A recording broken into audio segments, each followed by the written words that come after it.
अगला जो हमारा एक्सियम है वो कहता है कि the whole is greater than the part.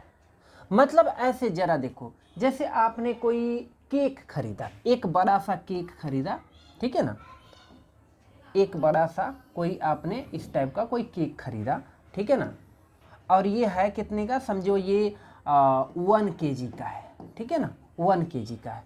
अब इसमें से आपने क्या किया, थोड़ा सा पार्ट इतना कट करके खा लिया, इतना पार्ट कट करके खा लिया।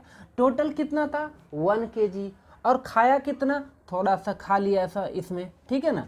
तो ये जो पूरा पार्ट है जो 1 kg, मान लो यहाँ से आपने कितना, एक पाव खा लिया, वो 250 ग्राम, ठीक है ना, 250 ग्राम आपने केक खा लिया, ठीक है ना। तो ये जो 250 ग्राम जो खाया है वो तो हमेशा ये 1 kg से छोटा ही होगा ना, 1 kg से कम ही होगा ना। वही तो बोल रहा है कि द होल पार्ट, यानी कि जो बड़ा वाला पार्ट है वो हमेशा क्या होगा, बड़ा होगा, ठीक है ना।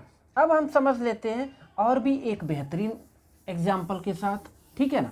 जैसे मान लो आपके पास कोई ट्रायंगल है, ठीक है ना, इस ट्रायंगल में से हमने कोई छोटा सा पार्ट इतना करके निकाल लिया, ओके।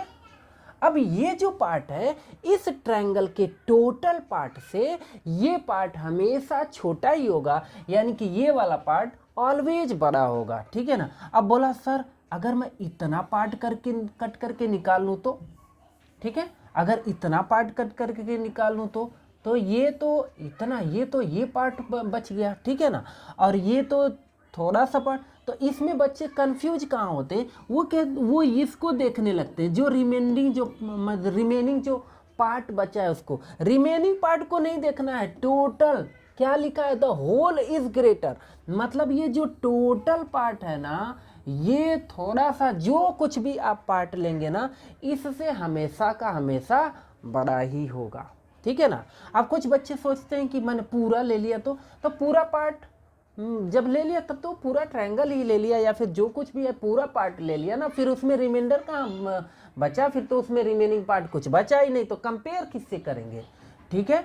तो जैसे मान लो 100 रुपये है, 100 रुपये में आप 90 रुपीज़ खा गए, ठीक है ना, तो होल पार्ट कितना था 100, खाया कितना 90, तो ये हमेशा आपका बड़ा ही होगा। ये आपका एक्सियम नंबर 5 कहता है।